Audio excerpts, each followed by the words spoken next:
M HBK you're watching international leagues. आज हम बात करेंगे वेनेजुएला गयाना कॉन्फ्लिक्ट की और जानेंगे कि इन दो लैटिन अमेरिकन कंट्रीज के बीच बोन ऑफ कंटेंशन क्या है और आखिर क्यों Venezuelan president Nicolas Maduro Guyana की टेरिटरी जिसे एसेक्विबो के नाम से जाना जाता है उसे अनेक्स मतलब कब्जा करना चाहते हैं। फ्रेंड्स, इस वीडियो में आपको बहुत सारे फैक्ट्स एंड नई चीजें जानने को मिलेगी। वीडियो शुरू करने से पहले अगर आपने हमारे चैनल को सब्सक्राइब नहीं किया तो सब्सक्राइब जरूर कर लें। चलिए शुरू करते हैं वीडियो। फर्स्ट ऑफ ऑल आप मैप में देख लीजिए कि वेनेजुएला गयाना कहाँ है। ये है लैटिन अमेरिका का मैप, जहां आप देख सकते हैं कि वेनेजुएला गयाना के बॉर्डर के बीच में एक टेरिटरी है जिसको एसेक्विबो कहते हैं और एसेक्विबो ही वेनेजुएला और गयाना के बीच डिस्प्यूटेड लैंड है and Essequibo is a part of Guyana says Guyana. Guyana का कहना है कि एसेक्विबो गयाना की टेरिटरी है और वेनेजुएला क्लेम करता है कि एसेक्विबो वेनेजुएलन टेरिटरी है। I hope you got this point. अब आपके मन में क्वेश्चन आ रहा होगा कि आखिर क्यों वेनेजुएला गयाना की टेरिटरी एसेक्विबो को कब्जा करना चाहता है, आखिर वो क्या रीजंस हैं। Let me explain to you in simple words. The bone of contention between Venezuela and Guyana lies in Essequibo region of Guyana, जिसे वेनेजुएला अपनी टेरिटरी क्लेम करता आ रहा है और एसेक्विबो गयाना की 2/3 टेरिटरी है और इसकी बाउंड्रीज को इंटरनेशनल ट्रिब्यूनल ने 1899 में सेट किया था बतौर ब्रिटिश कॉलोनी। इसके पहले ये स्पेन की कॉलोनी हुआ करता था। आपकी जानकारी के लिए बता दूं कि एसेक्विबो ग्रीस से भी बड़ा है और यहाँ पर ऑयल, गोल्ड, कॉपर बहुत ही बड़ी क्वांटिटीज में पाया जाता है। तो फ्रेंड्स, वेनेजुएला और गयाना में कॉन्फ्लिक्ट तो होनी ही थी और ये फाइट कॉन्फ्लिक्ट और भी बढ़ गई जब एसेक्विबो में energy giant company Exxon Mobil ने वहां पर बहुत ही बड़ी मात्रा में ऑयल, गोल्ड, कॉपर, मिनरल्स को डिस्कवर किया था इन 2015। और ये जब वेनेजुएला को पता चला तो मदुरो गवर्नमेंट ने भी एसेक्विबो पर क्लेम करना और तेज कर दिया और वेनेजुएला शुरू से ही जब एसेक्विबो स्पेनिश कॉलोनियल टाइम पीरियड में जब पूरा वेनेजुएला स्पेन के कंट्रोल में था तो एसेक्विबो वेनेजुएलन टेरिटरी हुआ करता था। और गयाना की गवर्नमेंट का ये कहना है कि 1899 में इंटरनेशनल ट्रिब्यूनल ने पेरिस में इसकी बाउंड्रीज डिटरमाइन की थी, तो वेनेजुएला भी उस समय इंटरनेशनल ट्रिब्यूनल के इस फैसले पर सहमत था बाउंड्रीज को लेकर। पर 1966 में वेनेजुएला ने इस बाउंड्रीज को मानने से इनकार कर दिया क्योंकि ये वो टाइम था जिस समय गयाना को इंडिपेंडेंस मिली थी ब्रिटेन से। अब आपको पिक्चर क्लियर हो रही होगी। और वेनेजुएला 1811 से ही एसेक्विबो पर क्लेम करता आ रहा है जब से इसने स्पेन से 1811 में इंडिपेंडेंस पाई है।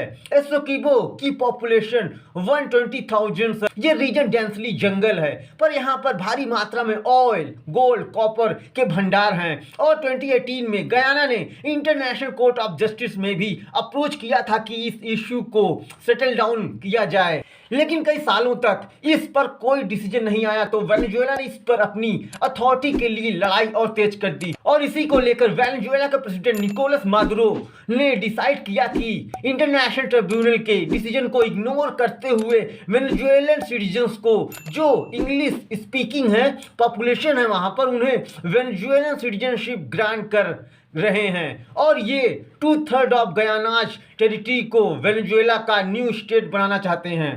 इन सिंपल वर्ड्स, मदुरो वेनेजुएला के सिटीजन से एसेक्विबो को कब्जा अनेक्स करने को लेकर हाल ही में एक रेफरेंडम भी कराया था जो इंटरनेशनल लॉज और नॉर्म्स के अगेंस्ट है। अभी कुछ दिनों पहले international court of justice ICJ ने वेनेजुएला को एसेक्विबो को लेकर कोई भी एक्शन न लेने का ऑर्डर भी दिया और लास्ट संडे को जब वेनेजुएला ने वेनेजुएला के सिटीजन से एसेक्विबो को कब्जा करने को लेकर रेफरेंडम कराया जिसमें 95% वेनेजुएलन्स ने एसेक्विबो को अनेक्स करने के लिए वोट किया था, तब से गयाना और वेनेजुएला के बीच टेंशन एक्सट्रीम लेवल पर पहुंच चुकी है। और दोनों देशों की आर्मी भी हाई अलर्ट पर है। निकोलस मदुरो अपने सिटीजन से पूछ रहे हैं कि क्या 160,000 स्क्वायर किलोमीटर एरिया को वेनेजुएला की नई स्टेट में मिलाना चाहिए या नया स्टेट बनाना चाहिए। देखिए, वेनेजुएला का जो रिफरेंडम है वो बस निकोलस मदुरो पब्लिक का सपोर्ट पाने के लिए कर रहे हैं, क्योंकि नेक्स्ट ईयर वेनेजुएला में प्रेसिडेंशियल इलेक्शंस होने वाले हैं, तो मदुरो राष्ट्रवाद का कार्ड खेल रहे हैं। और इसे लेकर कंसर्न्स भी है कि मदुरो वेनेजुएला को एक नए युद्ध में उतार सकते हैं अपनी सत्ता बचाने के लिए। जैसा कि मदुरो सेंचुरी ओल्ड डिस्प्यूट को राष्ट्रवाद की हवा दे रहे हैं, लोगों के अंदर देशभक्ति की भावना पैदा कर रहे हैं। इसके लिए निकोलस मदुरो ने स्टेट टेलीविजन पर स्कूल क्लासेस में बच्चों के बीच, एडल्ट लोगों के बीच हिस्ट्री का लेसन दे रहे हैं ताकि वेनेजुएलन्स उनको सपोर्ट करें। कंट्री के टेरिटोरियल क्लेम को लेकर, एसोकीबो के अनेक्स करने को लेकर और रिवाइज्ड मैप भी दिखा रहे हैं। वेनेजुएलन गवर्नमेंट ने इसे लेकर कई वीडियोज भी जारी किए हैं, जिसमें वेनेजुएलन्स चिल्ड्रेन एसोकीबो जो कि जंगल है वहां पर खेलते, वाटरफॉल्स में चहलकदमी करते देखे जा सकते हैं। और बैकग्राउंड में एक ऑफिशियल सॉन्ग भी चल रहा है, Essequibo is ours, it's in your hands compatriots. Maduro एक वीडियो में कहते दिख रहे हैं 5 टाइम्स यस वोट करो। Now come to the Guyana's perspective. Guyana का कहना है कि आवर एसोकीबो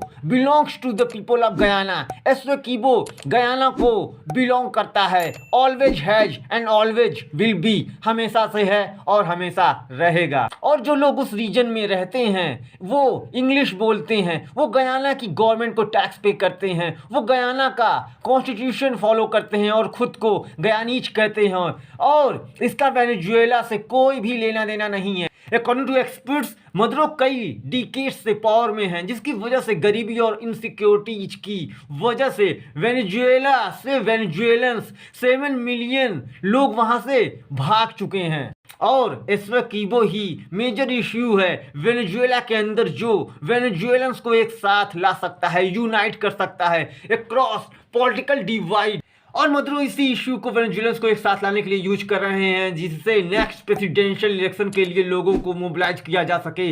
मदुरो रिफरेंडम का सहारा अपनी पॉलिटिकल इमेज को एक बूस्ट देने के लिए कर रहे हैं, क्योंकि मदुरो के पास कोई भी प्लेटफॉर्म नहीं है प्रेसिडेंशियल इलेक्शन के लिए, सिर्फ एसोकीबो पर क्लेम को छोड़कर जो लीगली गयाना की टेरिटरी है। Now tensions are escalating between these two Latin American nation. और रिसेंटली गयाना के प्रेसिडेंट इरफान अली ने पूरी रात एक मिलिट्री कैंप जो कि वेनेजुएला बॉर्डर पर है वहां पर टाइम भी स्पेंड किया था। और वहीं दूसरी तरफ वेनेजुएलन मिलिट्री ने भी बॉर्डर पर एयर स्ट्रिप बना ली है।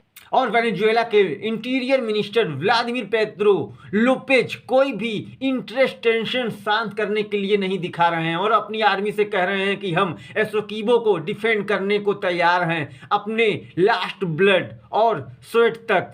Now Guyana is on high alert. Guyana high alert पर है। अब देखना यह है कि वेनेजुएला और गयाना के बीच फ्यूचर में वॉर हो सकता है या कि नहीं। मैं आपकी राय जानना चाहता हूं, आप अपनी राय कमेंट सेक्शन में जरूर बताएं। So friend, this is an end of this video. उम्मीद करता हूं कि वीडियो आपको जरूर पसंद आएगा। पसंद आया तो वीडियो को लाइक करें, शेयर करें और हमारे चैनल को सब्सक्राइब करना बिल्कुल भी ना भूलें। Thanks for watching.